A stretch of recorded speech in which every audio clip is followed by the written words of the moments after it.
श्री गोवर्धन नाथ की जय हो।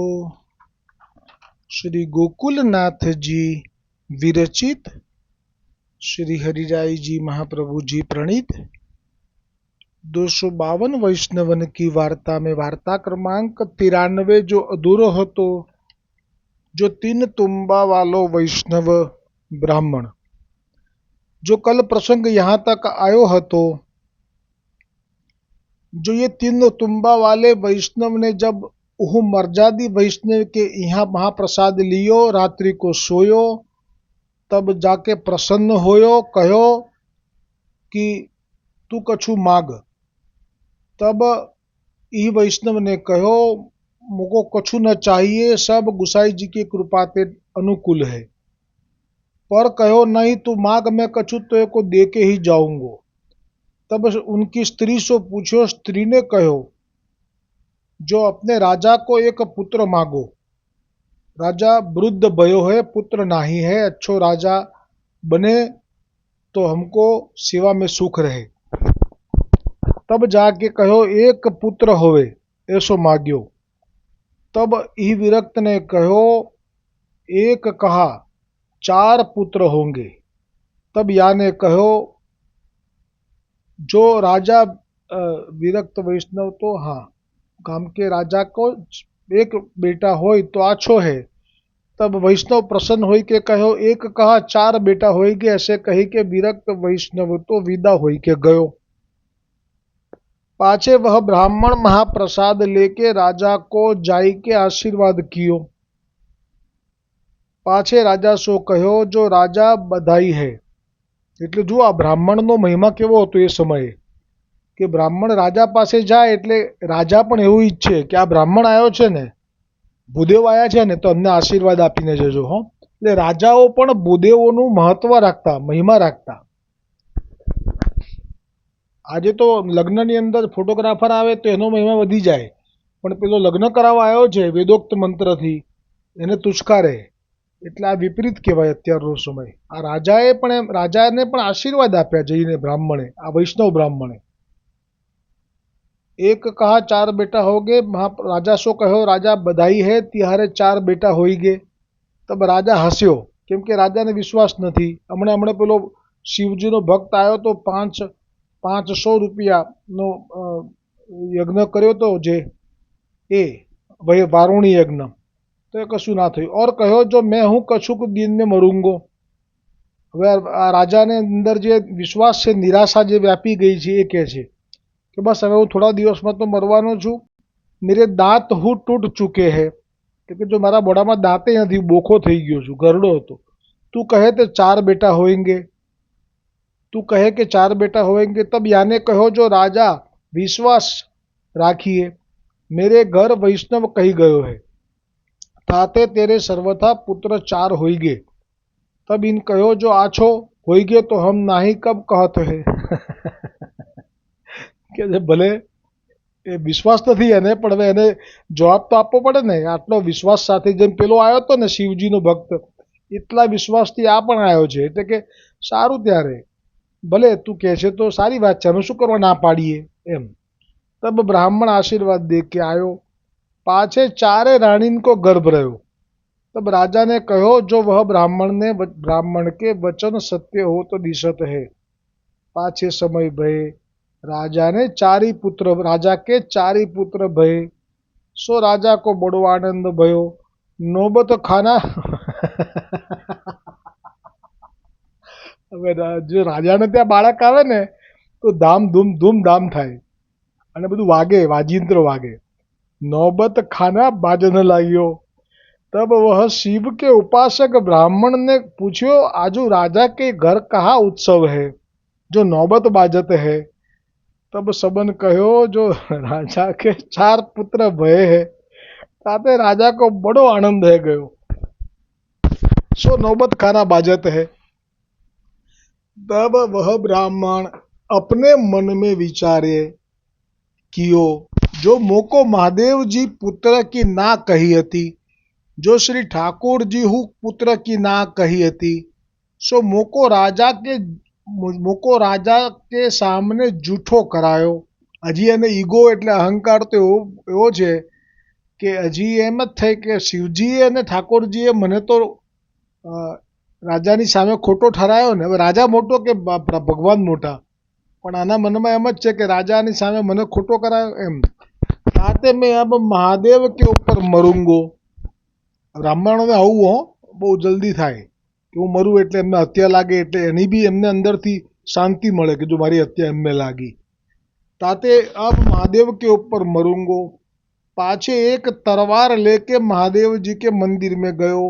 सो कहो जो मैं तुम्हारे ऊपर मरूंगो और मोको तुम राज द्वार में जूठो करायो. ऐसे कही के तलवार गले में लगाए के मरण लाग्यो. खरेखर એને તો તલવાર ચલાવી દીધી એના ગળા ઉપર સીધો ઘા જ કરવા જતો હતો, પણ ત્યાં જ મહાદેવજી બી કઈ વચ્ચે એમને થોડા આવે. જુઓ તો ખરા તેલ ને તેલની તેલ જુએ તેલની ધાર જુએ, એટલે બરાબર ઘા મારવા ગયો ત્યારે જ એમણે મહાદેવજી આવે કે હાથ પકડી लियो. કહ્યો બ્રાહ્મણ अब तेरी तू क्यों मरत है. पहला मरवा જ પડ્યો તો ને, ફરી મરવા આવ્યો. તમ ઇન કહી જો રાજા કે ભાગ્ય में પુત્ર નાહી है. સો હજુ કે આ બી દૈવી જીવ છો, આ બ્રાહ્મણ છે એટલે એ રાજા અને આ બ્રાહ્મણ બંને દૈવી લીલાના જીવો છે, એટલે આ લીલા થઈ રહી છે. तब अब 4 पुत्र याके कहाते भय. तब મહાદેવજી સુની કે ચક્રત હોઈ રહે. મહાદેવજીને હજી ખબર નથી આ બધી, કેમ કે એ તો એમના ધ્યાનમાં જ હોય ને વિષ્ણુ ભગવાનના, એટલે એમને બહુ ખબર ના હોય. એ તો સસરાને ત્યાં ગયા હતા દક્ષ રાજાને ત્યાં સભામાં, તોય દક્ષ રાજાની સામું ના જોયું, એમનું ધ્યાન ચાલુ ને ચાલુ જ હોય. એટલે પેલા દક્ષને એમ થયું કે આ કેવો જમાઈ છે, એટલે અત્યારે પણ મહાદેવજીને ખબર જ નહોતી કે વાજા વાગતા હતા, પણ એમને કંઈ ખબર નહોતી. કહે જો મેં ફેરી શ્રી ઠાકોરજી પાસ પૂછી આવું. આ તો ચાકર છે ઠાકોરજીના, એટલે પાછા ઠાકોરજીને પૂછવા ગયા. તબ મહાદેવજીને ફેરી आई કે श्री ठाकुर जी सो कहे जो महाराज वह राजा को आप कहे हते जो वाके भाग्य में पुत्र नहीं है, सो अब वहां तो राजा के 4 पुत्र भय, ताको कारण कहाँ है. तब श्री ठाकुर जी कहे बा राजा के भाग्य में पुत्र नहीं हतो, परंतु तुम पूछो जो कौन प्रकार पुत्र भय. ઠાકોરજી કે હું શું કરવા બધું બગાડું મારો ટાઈમ, એને જ પૂછો. એને પૂછવા મોકલો એટલે જો કોઈ એને વિશ્વાસ વધે ને એટલા માટે લીલા થઈ રહી છે. એ બ્રાહ્મણને પણ દૈવી જીવ છે, રાજા પણ દૈવી જીવ છે, એટલે એમને પેલો જે આપીને ગયો જે આશીર્વાદ, એ કોનો સેવક છે આ બધું જાણવું પડે. એ સિવાય તો શું એને દ્રઢતા થાય. એટલે ઠાકોરજીએ એને દ્રઢતા કરાવવા માટે, હવે કયા ઠાકોરજી છે વૈષ્ણવો? મહાદેવજી જેમને પૂછવા જાય છે એ કયા ઠાકોરજી છે? પુષ્ટિ પુરુષોત્તમ હોય મહાદેવજી પાસે, એ તો નિત્ય લીલા કરે છે નૂતન, તો પછી આ ઠાકોરજી કયા? હવે આગળ સાંભળીએ આપણે, પછી ખ્યાલ આવશે. હું તમને કહીશ, એનું પણ રહસ્ય હમણાં જ મને ખુલ્યું પ્રભુની કૃપાથી, અત્યાર સુધી મને નથી ખબર. તો તબ ઠાકોરજી કહે જો રાજા કે ભાગ્ય में पुत्र नहीं હતો, परंतु तुम ही पूछो जो कौन प्रकार पुत्र भय. को वैष्णव को आशीर्वाद तो नहीं भयो. तब महादेव जी ने वह ब्राह्मण सो आई के कही जो तू राजा सो पूछी आऊं, जो 4 ही पुत्र एक संग ही कैसे भय, 4 रानियों थी. तब यह ब्राह्मण राजा सो आई के पूछ्यो. હવે બ્રાહ્મણ આવ્યો રાજા પાસે, જો તમારે પુત્ર કોમ પ્રકાર શો ભય. મોસો તો હજી બી એમનું મહાદેવજીનું રટણ છૂટતું નથી. મોસો તો મહાદેવને કહ્યો હતો જો રાજા કે ભાગ્ય में तो पुत्र नहीं है, और श्री ठाकुर जी हूँ पुत्र की नाही कीनी હતી. सो अब ये पुत्र तुम्हारे कैसे भय, सो कहो. तब राजा कहे जो हम तो जानत नहीं. જો ફલાણો વૈષ્ણવ કહી ગયો હતો, એટલે જેના ઘરે પેલો 3 તુંબા વાળો એક રાત રહીને ગયો ને એ વૈષ્ણવ, એ મને કહી ગયો હતો. તાકે બચન સત્ય ભય તબ ઉન કહ્યો જો વાકો બોલાવો. એટલે આજે હતો શિવજીનો ભક્ત, એણે કહ્યું કે તો બધી બોલાવો એને, મારે જાણવું છે, કેમ કે પૂછાવડાયું છે અહીંયા ઠાકોરજીએ શિવજીએ. तब राजा ने वह ब्राह्मण वैष्णव को बुलाए के पूछ्यो जो वैष्णव तुम पुत्र कही गए हते, सो मेरे 4 पुत्र भय, सो या को कारण कहो, तुम कैसे जाने. तब वह वैष्णव ने कही जो राजा हमारे घर एक श्री गुसाई जी को सेवक विरक्त हमारो गुरु भाई आयो हतो, सो 3 दिन को भूखो हतो, सो मैं उनकी सेवा करी. तब उन प्रसन्न हुई के कहो जो तुम कछु मागो. तब मैं यह माग्यो जो राजा के एक पुत्र हुई, तब वा ने कहो जो एक कहाँ चार होइगे, सो श्री गुसाई जी के सेवक जूठ बोले नाही। यह सुनी के राजा चकित होई રહ્યો। એટલે આ જે વાત છે કે શ્રી ગુસાઈજીના સેવક જૂઠું બોલે નહીં એમ કરી અને એમને શ્રી ગુસાઈજી એવા ગુરુજીનું નામ એમના હૃદયમાં સ્થાપી દીધું। पाछे वह ब्राह्मण जाय के महादेव सो कहो, श्री गुसाई जी के सेवक के आशीर्वाद ते पुत्र भय है। तब महादेव जी जाय के श्री ठाकुर जी सो कहे। હવે ધ્યાનથી સાંભળજો વૈષ્ણવો। जाय के श्री ठाकुर जी सो कहे, जो श्री गुसाई जी के सेवक के आशीर्वाद ते पुत्र भय है। तब श्री ठाकुर जी कहे, जो वैष्णव ने मेरे ऊपर कृपा करी है। જે ટ્રાયેંગલ ચાલુ થઈ ગયો અત્યારે શ્રી કૃષ્ણચંદ્ર પ્રભુ કોણ છે? સાક્ષાત શ્રી ગુસાઈજી છે, પણ એ દ્વિજતનમાં છે।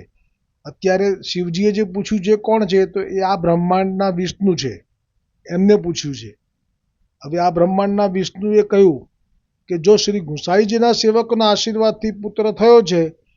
तब श्री ठाकुर जी कहे, जो वैष्णव ने मेरे ऊपर कृपा करी है, जो वैष्णव यह कही दे तो जो राजा के घर श्री ठाकुर जी प्रकट होंगे तो मोको होनो पड़तो। એટલે આ જે વાત છે ને એ સમજવાની છે કે જે ત્રણ તુંબાવાળાએ એમ કહ્યું કે તારે ત્યાં ચાર પુત્ર થશે એ સારું થયું એવું કહે છે ઠાકોરજી વિષ્ણુ ભગવાન। કેમ એવું કહે છે કે જો એમ કહી દીધું હોત એણે કે તારા ઘરે તો ભગવાન વિષ્ણુ પ્રગટ થશે સ્વયં, તો મારે પ્રગટ થવું પડત। આ વચન ગુસાઈજીના સેવકનો મહિમા અહીંયા પ્રગટ કરી દીધો। આ દ્રષ્ટાંતથી સમજવું હોય તો જે ગુસાઈજીના સેવકને રામચંદ્ર ભગવાનના અયોધ્યામાં દર્શન કરવાનો મનોરથ થયો અને ગુસાઈજીથી આજ્ઞા માગી અને ગુસાઈજીએ કહ્યું કે જાઓ અમારા ઠાકોરજી તો બધાના મનોરથ પૂરા જ કરે છે એમ કરીને મોકલ્યો, તો અયોધ્યામાં જે સ્થૂળ મંદિર છે ભૌતિક મંદિર એના દર્શન નથી થયા તે વખતે અલૌકિક અયોધ્યા આખું પ્રગટ થઈ ગયું। એમાં રામચંદ્રજી ગાદી પર બિરાજેલા છે અને એમના સેવકો અને 12 દ્વારપાલ આવા દર્શન થયા। કેમ કર્યા? કેવી રીતે આપ્યા રામચંદ્રજીએ? કે પૂર્ણ પુરુષોત્તમ પ્રગટ થયા છે ભૂતલ પર શ્રી ગુસાઈજી અને એમણે આજ્ઞા કરી છે કે જાઓ, એટલે થઈને આપે આવા દર્શન આપેલા, કે અન્યથા ન થાય આવા દર્શન। અત્યારે શ્રી ગુસાઈજીના સેવક એ પણ કોણ? વિરક્ત, એણે જ્યારે આશીર્વાદ આપી દીધા છે અને જો આશીર્વાદ એવા આપ્યા હોત કે તારે ત્યાં તો ભગવાનનો જન્મ થાય, તો આ ભગવાન એમ કહે છે કે મારે જન્મ લેવો પડત, તો કંઈ રસો વૈસહ વ્રજના પ્રગટ ના થાય અહીંયા। કેમ? તો કે આ જે છે પુષ્ટિ માર્ગીય છે ત્રણ તુંબાવાળો, પણ એ જેને આશીર્વાદ આપે છે જે રાજાને, એ રાજાને હજી પુષ્ટિ માર્ગનો દૈવી જીવ છે પણ એ પ્રવેશ નથી થયો પુષ્ટિ માર્ગમાં, એટલે એને ખબર નથી। એ જેને માને એ જેને દર્શન આપે। સમજો આખી વાતને। એ રાજા કોને માને છે અત્યારે પુષ્ટિ માર્ગમાં નથી આવ્યો ત્યાં સુધી? ભગવાન વિષ્ણુને। હવે જો પુત્ર તરીકે ભગવાનને માગત તો વિષ્ણુને આવવું પડત। આ વિષ્ણુ જે અત્યારે વાત કરી રહ્યા છે, આ દ્રષ્ટાંત સમજવું હોય તો ડાકોરમાં જે સ્વરૂપ છે રણછોડરાયજીનું એ ખરેખર મર્યાદા પુષ્ટિ મિશ્ર છે। કેમ? તો કે ડાકોરમાં જે વિજયસિંહ બોડાણો અને એની પત્ની ગંગાબાઈ આ બંને એ ભક્ત હતા, પણ બેનો પૂર્વજન્મ જે છે એ પાછો વ્રજમાં છે, પણ એમાં એનો પતિ મર્યાદા માર્ગીય ગોપ હતો અને પત્ની શુદ્ધ પુષ્ટિ હતી। એટલે શુદ્ધ પુષ્ટિ એટલે લીલામાંથી છૂટી પડેલી નહીં, પણ એને વ્રજના શ્રી કૃષ્ણમાં આસક્તિ હતી। સમજો ને મીરાબાઈની જેમ, બિલકુલ મીરાબાઈની જેમ। મીરાબાઈ પણ વ્રજમાં હતી, પણ એ મર્યાદા માર્ગીની રીતે એ પહોંચી પ્રભુના ધામમાં, રૈદાસને ગુરુ કર્યા અને વાયા। આ પણ લીલામાંથી છૂટી પડેલી નહોતી ગંગા, પણ એને હતો વ્રજના ઠાકોરજીમાં પ્રીતિ મીરાબાઈની જેમ, એટલે એને કોઈ ગુરુ કરવાની જરૂર ના પડી। કેમ? કે એનો પતિ જ્યારે જાય ત્યાં દર્શન કરવા દ્વારિકાધીશજીના, ત્યારે આ અહીંયાથી એને સપોર્ટ કરે અને પેલો જઈને આવે દર વર્ષે આવી રીતે 70 વર્ષનો થયો ત્યાં સુધી ગયો, પણ એણે તાપ કર્યો। હવે તાપ શું કર્યો? તો કે પૂર્વજન્મમાં આનો પતિ જે છે વિજયસિંહ, એનું નામ પણ ત્યાં વિજય જ હતું, વિજયનંદ ગોપ, એ ગોપ હતો, એ ઠાકોરજીથી વેરભાવ રાખતો હતો। કેમ કે આ એમની સ્ત્રીને પ્રેમ કરતો હતો ને એમની સ્ત્રી પણ એના પતિના ઉપરવટ થઈને એના દર્શન કર્યા વગર પાણી નહોતી પીતી। આમાં ઘરમાં ઝઘડો ચાલેલો કે તારો ધણી તો હું છું અને તો નંદ બાવાના છોકરાના દર્શન કરીને જળ પીએ છે, એમ કરીને સળગતું લાકડું એને ચાંપવા માટે લગાડી દીધું હાથ ઉપર, પણ તોય ઓલવાઈ ગયું, પણ તોય એને સમજણ ના પડી કે આ શું થઈ રહ્યું છે। અને એ જ પછી જ્યારે વેરભાવથી એ લોકો હોળી વખતે ખેલ ખેલ્યા એમાં હારી ગયા. આ ગરડા અને બાળકો એ બે ટીમ પાડીને રમ્યા, એમાં જાણી જોઈને ઠાકોરજી હાર્યા. અને આ વિજયાનંદ ગોપ એ ઠાકોરજીની પાછળ પડ્યો મારવા, કેમ કે દાવ આપવાની ના પાડી ઠાકોરજીએ, હું દાવ નહીં આપું. તો કે ના શાનો આપે, લોકોની બાયડીઓ પર નજર નાખનારા ઊભો રહે, એમ કરીને એની પાછળ પડ્યા. આ એટલા દોડ્યા અને સીધા યમુનાજીમાં કૂદકો માર્યો. આ પણ પાછળ પડ્યો, પણ એણે દર્શન આપ્યા. તો એ કયા આપ્યા? નારાયણ છે, શિવજી છે, બ્રહ્માજી છે, એ બધા સાથે દર્શન આપ્યા. આ તો રડી પડ્યો કે તમે ભગવાન હતા? તો કે હા, આ મેં ગુપ્ત રાખ્યું છે, ગોવર્ધન ધારણ કરીશ ત્યારે મારું પ્રગટ થશે. તો કે આ તો મારી ભૂલ થઈ ગઈ, કંઈ વાંધો નહીં, વરદાન માગી લે. તો કે એક જન્મ મને આપની ભક્તિ કરવી છે. તો કે તું તારી પત્ની બે ફરીવાર ડાકોરમાં ખાખરિયા ગામમાં જન્મ લેશો અને ત્યાં તમને મારી પ્રાપ્તિ થશે. એટલે જે એને દર્શન આપ્યા, કેમ કે એ ઘરમાં શાલિગ્રામની સેવા કરતો વિજયનંદ ગોપ, એટલે એને મર્યાદા માર્ગે દર્શન આપ્યા. એટલે પ્રભુ એક જ છે, આવેશ અલગ અલગ છે. જેવી રીતે દ્વારિકા લીલાની અંદર રૂક્ષ્મણી આદિઓએ કહ્યું કે અમારે રાસ કરવો છે, તો એ વખતે દ્વારિકાધીશજી સ્વયં જો રાસ માટે પુષ્ટિ આવેશ કરી અને વેણુનાદ કરે છે, એ પ્રસંગ આવી ગયો. એનાથી વધારે કયું પ્રમાણ જોઈએ? હવે અત્યારે જે છે આ વિષ્ણુ ભગવાન છે, અને એમણે એમ કહ્યું કે જો મને કીધું હોત તો મારે જન્મ લેવો પડત. અને આ રીતે तब वह ब्राह्मण ने आए के राजा को कहो, जो उन वैष्णव की आज्ञा से श्री ठाकुर जी को अवतार लेनो पड़तो, यह तो तुम्हारे पुत्र ही भय ताको आश्चर्य कहा. હવે ભાવ પ્રકાશમાં કહે છે कि या वार्ता में यह संदेह है, जो महादेव हु वैष्णव है, ताते वे हु देते तो राजा को पुत्र होतो. હરિરાયજી જે કહે છે ને કે મહાદેવજી પણ વૈષ્ણવ છે, પણ મહાદેવજીએ પોતે જ કીધું છે સંતદાસ ચોપડા અને પુરુષોત્તમ દાસ શેઠ વખતે કે હું મર્યાદા માર્ગીય વૈષ્ણવ છું. એટલે નિકુંજની વાર્તા સંતદાસ ચોપડા સત્સંગ કરતા હતા તો આપ અંદર નહોતા આવતા, એટલે આપ મર્યાદા માર્ગીય વૈષ્ણવ છે. તાતે વેહુ દેતે तो राजा को पुत्र होतो, सो उन क्यों नहीं दिए? तहाँ कहते हैं महादेव, हाँ महादेव मर्यादा भक्त है, ताते विधि अनुसार सब कार्य करते हैं. सो राजा के भाग्य में पुत्र नहीं है, ऐसो उन जान्यो. तब वे चुप रहे. पाछे विष्णु के पास गए, जो आयु ने पाछे विष्णु के पास गए. सो विष्णु गुना अवतार है ने, आ पण पूर्ण पुरुषोत्तम श्री कृष्णमांथी प्रकट थया छे. सो उन्हू नाही कीनी, और वह विरक्त तो पुष्टि मार्गीय भक्त है, એટલે કે કરોડો બ્રહ્માંડોના અધિપતિ છે એનો ભક્ત છે, એમનો ભક્ત છે. करतुम अकर्तुम अन्यथा करतुम, ऐसे जो श्री पूर्ण पुरुषोत्तम कृष्णचंद्र व्रज के रसो वैसह है, सो या विरक्त वैष्णव के हृदय में विराजत है, ताते इनके अलौकिक सामर्थ्य है. सो ये चाहे सो करी सकत है. જેવી રીતે આ વખતે જુઓ, અધિક મહિનો શરૂ થઈ રહ્યો છે 16 કે 17 તારીખથી. આ અધિક મહિનો એ પોતે પહેલાં મળ માસ તરીકે ઓળખાતો તો દુઃખી થઈને ગયો વૈકુંઠમાં. તો વૈકુંઠના વિષ્ણુએ શું કીધું કે અમને સત્તા જ નથી આવી, તું પ્રક્ષિપ્ત દિવસોનો સમૂહ થઈને આવ્યો છું, અત્યારે તને ખબર નથી કે તારા સમયમાં તો કોઈ સારું કામ થાય જ નહીં, પણ હવે તારું નામ દુઃખદાયક છે મળમાસ, જો દૂર કરવું છે તો એ સત્તા મારી પાસે નથી. ગરુડને આજ્ઞા કરી એની પર બેસાડી અને એને ગોલોક લઈ ગયા, અને ગોલોકમાં વિનંતી કરી અને આપે આપનું નામ આપી દીધું પુરુષોત્તમ માસ. એટલે આ વાત સમજાય એટલા માટે આ દ્રષ્ટાંત લીધું કે પૂર્ણ પુરુષોત્તમથી ઉપર કોઈ નથી, बाकी બધા એમના અંશ છે. ताते विरक्त वैष्णव के हृदय में विराजते, ताते इनमें अलौकिक सामर्थ्य है, सो ये चाहे सो करी सकते है. तब वह राजा ने ऊ वैष्णव से बुलाई कहो, जो मोको श्री गुसाई जी को सेवक कराओ. तब वह वैष्णव ने श्री गुसाई जी को विनंती पत्र लिखियो, जो राज एक बेर यहाँ बेगी पधारोगे. तब श्री गुसाई जी वह पत्र को बाँचे के केते के दिन में राजा के गाम पधारे. तब ओह राजा महादेव को उपासक ब्राह्मण आदि सब गाम श्री गुसाई जी को सेवक भयो. એટલે આમાં સેવક ભયો એમ કહ્યું ને, એમાં જે દેવી જીવ છે ને, રાજા છે, પેલો બ્રાહ્મણ છે મહાદેવનો ભક્ત, એ લોકોને ભ્રમસંબંધ થયો હશે. પણ પછી એમ કહ્યું ને કે આખું ગામ ગુસાઈજીનું સેવક થયું. એ પેલા મેળતાના હરિદાસ બન્યા હતા જે, અને એમને કારણે આખું ગામ થયું હતું. એમાં નામ પામે એ લોકો. નામ પામે એટલે મોક્ષ, વૈકુંઠ કે મોક્ષનો અધિકાર સાયુજ્યનો મળી જાય.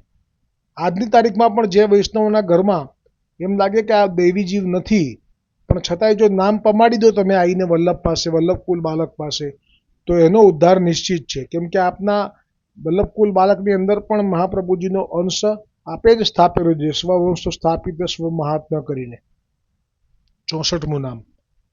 और कोई पता सो यह तीन तुम्बा वारो वैष्णव श्री गुसाई जी को ऐसो परम कृपा पात्र भगवदीय હતો कहते इनकी वार्ता कहाँ ताई कही है। હવે આવતીકાલે श्री गुसाई जी रो सेवक परमानंद सोनी अडेल में रहते, इनकी वार्ता को भाव कला। दृढ़ इन चरना केरो भरोसो, दृढ़ इन चरना केरो, श्री वल्लभ नखा चंद्र छटा बिना, सब जग माजू अंधेरो भरोसो, दृढ़ इन चरना केरो, साधन और नहीं आ कली में, जासो होय निबेरो, सुर कहाँ कहे द्विविधया धरो, बिना मूल को छेरो भरोसो, दृढ़ इन चरण केरो, दृढ़ इन चरण केरो भरोसो, दृढ़ इन चरण, दृढ़ इन चरण, दृढ़ इन चरण केरो।